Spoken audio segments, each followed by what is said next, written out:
The most important thing in life will always be the people right here, right now. That's what's real. Hello? Dominic Toretto. You don't know me. You're about to.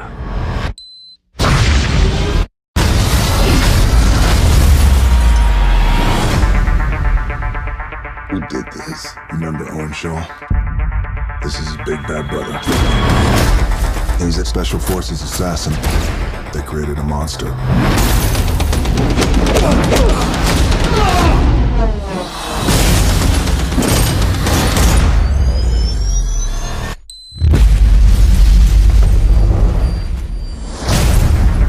Looks like the sins of London have followed us home. We're being hunted. Shaw lives in a world that doesn't play by your rules. Like it or not, you and your friends are a part of it now. I don't have friends. I got family. This time it ain't just about being fast. Can somebody just walk me through what we supposed to be doing? Yo, Roman, you need some fresh air? Just when you didn't think it could get any better, huh?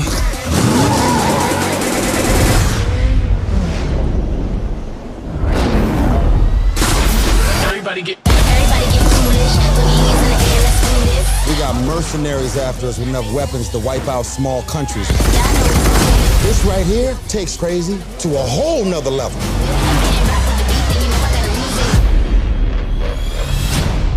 So what's the plan, Don? One last ride. Nope, I'm not looking.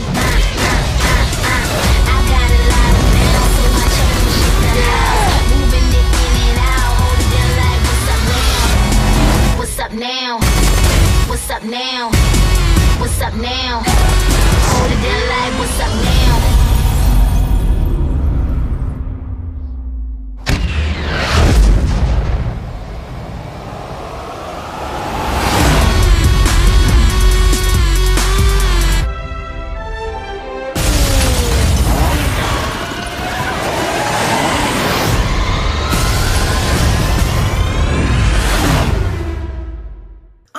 Say that the ad campaign for Furious 7 has been phenomenal, and this latest trailer is no exception. We're going to do a shot-by-shot analysis in just a moment, but first, I want to start out by saying that while I'm very excited for everybody on camera, because after 6 movies at this point, I've come to really care about their characters, and therefore I think to some degree the actors themselves, I'm even more excited for James Wan and what this film is going to do for his career. He is transitioning from really stripped down horror films to a flashy action movie, and it looks like he's sticking the landing. I mean, that is just amazing in and of itself, and I'm so excited for how important this is going to make him to Hollywood. I think that he was beloved before for his horror work, but if he can show a real affinity for an entirely different genre that's almost a 180 while still bringing certain elements from horror here to make this even stronger as a franchise, well then I think we're going to have another name director on our hands here. And we've been a little bit light on name directors. I think we've had, Christopher Nolan, obviously, Joss Whedon from the Avengers work, and I think Marvel is getting a lot of name directors out there. James Gunn, the Russo brothers, but we aren't seeing anyone develop outside of that so much. But I think that James Wan could be his big ticket. This could be what finally pushes him over the edge to make him a household name, going beyond just fans being aware of who he is. So that's very exciting. And what is he bringing? I said he brought something of his own to this film, and I think that you can see it right here in the trailer, and that is a feeling of suspense. And also he's applied, it's not just him, it's the whole team, but I think he brings us to the table, a story structure here that's similar to Agatha Christie's 10 Little Indians, a very famous, thriller, almost horror story. And that was something that was used for Sabotage. that David Ayer, Arnold Schwarzenegger movie from last year, which, as you might recall from my review, I had serious problems with. But that has nothing to do with Agatha Christie's 10 Little Indians. That's a very good story structure. It's been used several times before for other movies, and I think to apply it here not only gives them something to do instead of just racing. They say that right here in the trailer. This isn't just about being fast this time, but it also gives them more of a story. And I think that's something that's been missing from the last few Fast and Furious films. You're like, I enjoyed them, but if you asked me what exactly happened, I'd have a hard time telling you, right? I think that's been kind of the takeaway from these movies. But here, there's a very clear storyline which gives an automatic structure to the movie, and I think helps it take it to the next level, because they're probably going to have at least 2 more of these. And if the franchise doesn't evolve, it won't be able to support that kind of growth. All right, so let's just jump right in here. Lots of eye candy to discuss. All right, so starting off here, you're going to see that this is largely an expansion of their Super Bowl spot, which was phenomenal. And they were able to expand it quite well, I think. Now, right here, immediately, this shot right here, I really like this shot of Dom and Letty in the car. Every great franchise has their couple. The big romance, and it's definitely these two. And I like it because they're equals. She's not just his girl. To some degree, I guess, because, he's the star, she is. But I think in terms of what she brings to the table, she's very much on par with him. She's the queen to his king. She tried to leave this franchise, didn't quite work out for her or the franchise, so she's back where she belongs next to Dom. And Dom next to Letty. Now, this is what we saw, Paul Walker, they're not shying away from showing him, which I think is really nice. Now, this is what was from the Super Bowl trailer, emphasizing family, and then this phone call from Jason Statham with the explosion. I thought this was great. It's something we're not used to seeing in a Fast and Furious movie that's not involving a car. This involves a house. The only problem I have with this is that the special effects here aren't so great. But, often they're still being worked on until the last minute. But the explosion didn't look particularly real. And right here, that is a really fake-looking exploded house. I guess they didn't want to actually blow up a house. This is the famous house from all the movies, so I guess they didn't want to pay to recreate it on a studio lot. But, I guess it gets the job done. But it's the only glaringly not good special effect in the trailer. So that's the only reason I think it maybe isn't so great to start out with. But it certainly gives us our catalyst for what's happening here, right? This is why this movie exists. They're being hunted. Again, that story structure I was talking about. So we show all our cast members. Here, Jason Statham. This is the new Jason Statham footage. Running through the woods. He's a special forces operative gone wrong. As they say here, they created a monster. I think villain is a great new direction for Jason Statham to go in, especially since hero isn't working out so well for him these days. And I'm excited to see him in this role. But this is what I'm very excited to see. Right here, there. I love it so much. A Jason Statham, Dwayne Johnson fight, that alone is worth the price of admission. This is a great team-up, a great, 2 people to pit against each other because they're just fists of fury. Now, a lot of people talk about the Hulk over in the Avengers movies, right? But Dwayne Johnson has actually made himself into a human version of the Hulk. He's that big for real. And one of the things I like about the Fast and Furious movies is that they don't shy away from just playing up how big he is, that he is a genuine tank of a man.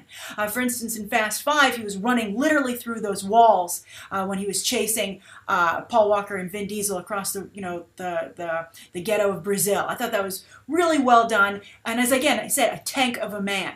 And I think they use his size quite well. So I love that that's how it's being done here. And Jason Statham, Jason Statham looks like he's genuinely fighting. He's finally been challenged after taking on so many, extras in his own movies. And so I'm very excited to see this fight. Also, on a side note, the 2 fights that we see in this trailer, we'll get to the second one momentarily, but they look like they legitimately would hurt.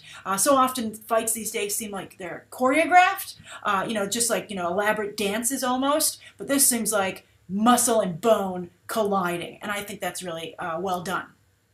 All right, so moving on here. I like this here. You'll see it in a moment. Really inventively shot, by the way, having the camera go on the side like that with them. But also you'll see the gun taped under the desk. Was it there? Did Jason Statham tape his own gun there? Did Dwayne Johnson deposit this for withdrawal later?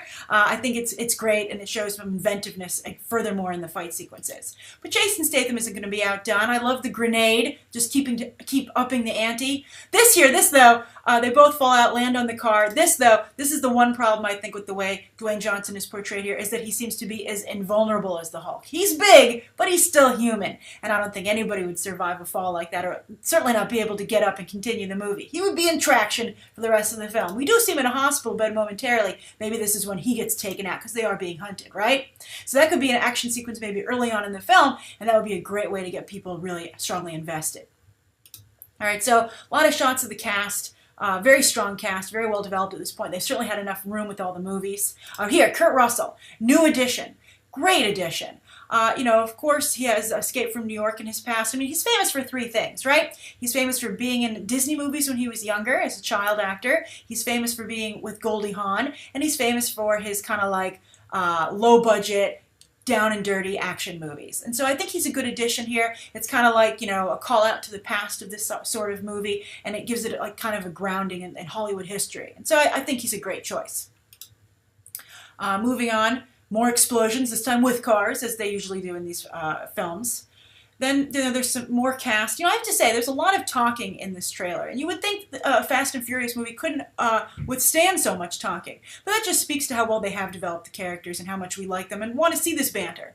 Now, this is the really great plane sequence that they showed in the first trailer. This trailer is not as pulse-pounding and as exciting as that first one. But that's okay, because that one got us hooked. Now this one shows that there is a story here. Perhaps more story than we've seen in any recent Fast and Furious film. So I think the second trailer here is definitely doing its job. They're plane shooting, love it. And then this is when they're on the road. Now, this scene right here, they would cut away for a minute to these people in this building. This I also like. This is something you not necessarily see in a Fast and Furious movie to date. This is more like you see in a G.I. Joe movie or a Resident Evil, perhaps. It's a video game like also in its qualities. Like you have to get to the end of this hallway and you have these guys you have to take out as you do that. I think it's great to bring this in here. I think James Wan shows a really good affinity for how to shoot this and for how to be choreographed. Very well executed action sequence, even just the setup for it, which I think is really exciting. And I think that, again, this is bringing a new element into these films. It's necessary if it's going to continue on. So they make their way down the hallway, I'm sure. Now, right there, I love that as well. Let's go to that. I love the smile from Jason Statham in the car. We've seen this, Extraction before, where they're rescuing this woman from the truck, but we haven't seen it expanded like this. That's the other thing. They're expanding quite a bit here. I hope there's enough left for the movie. If they feel they can show this in the trailer, imagine what might be left for when we go into the actual theater, which is a very exciting prospect. But as I said, Jason Statham has kind of lost his way as a hero. His last movie went on day and date onto demand. That's something you do when you're trying to find an audience for a movie. Maybe Jason Statham will be trying something new, but he wasn't. It was same old Jason Statham, but the studio lost its confidence in his ability to open a movie, which makes sense because his box office numbers have been dwindling. But just this like kind of cheeky exchange, I really like it, and it reminds you why we fell in love with Jason Statham in the first place. Also, a worthy villain, perhaps, finally, for the Fast and Furious crew. So I love that they also talk about the fact that Jason Statham has a lot of heavy artillery to really challenge them. Again, just like Jason Statham and Dwayne Johnson are a battle of equals, you're seeing the same situation here of a battle of equals with him and the entire team. And to really push them to the edge and challenge them. I think that's great. So often in these movies, they're ahead of everyone else, but they finally are being given a run for their money. Lots of talk of family. Okay, here we go. Dubai. Love that they go to Dubai.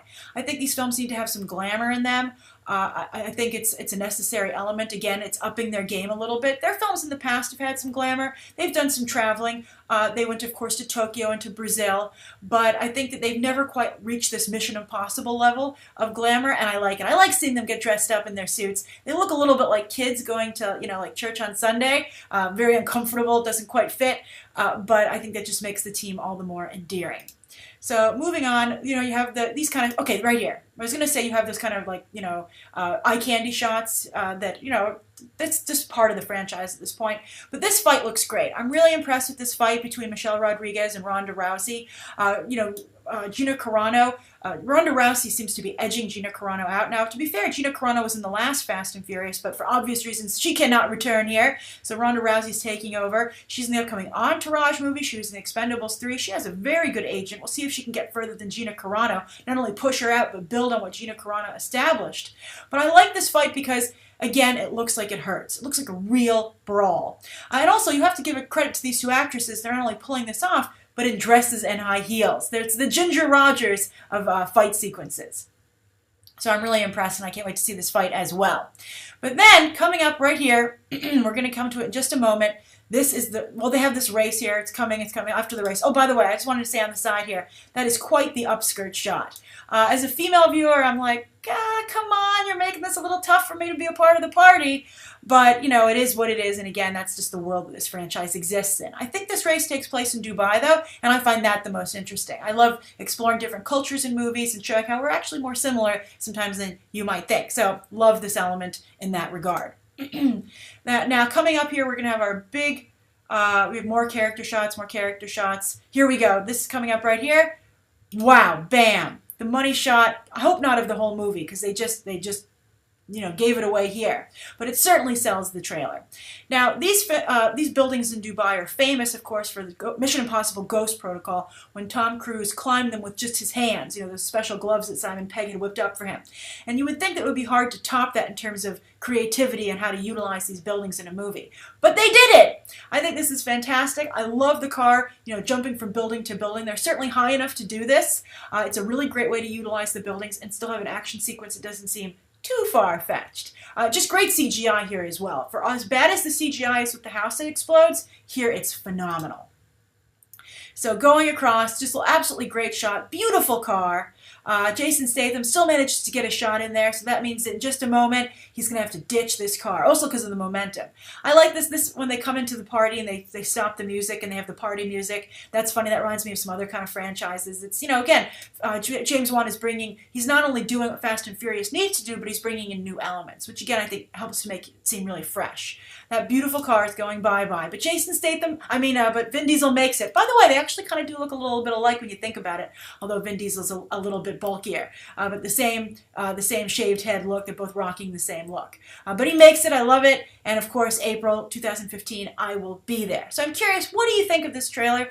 Do you like that they've added more story, or are you like, what? I don't want story in my Fast and Furious movies. Take me back to the first trailer that was just all pulse-pounding action and music. I like it quite a bit, but I've always liked these films, and I'm curious for those of you who haven't gotten on the Fast and Furious bandwagon. There, you know, it can't be that many of you left because these movies make so much money, but I'm curious if maybe with James Wan bringing a little bit of different elements in here, are you a little bit more interested in seeing the film, especially with the new cast members like Jason Statham and Kurt Russell? Is this something, and also because of Paul Walker, you know, paying your last respects to him in a franchise that really was the heart of his and hallmark of his career. All right, so that's my trailer review. Thank you so much for tuning in. Please write down below what you think of this trailer, and you can check out some more episodes right now.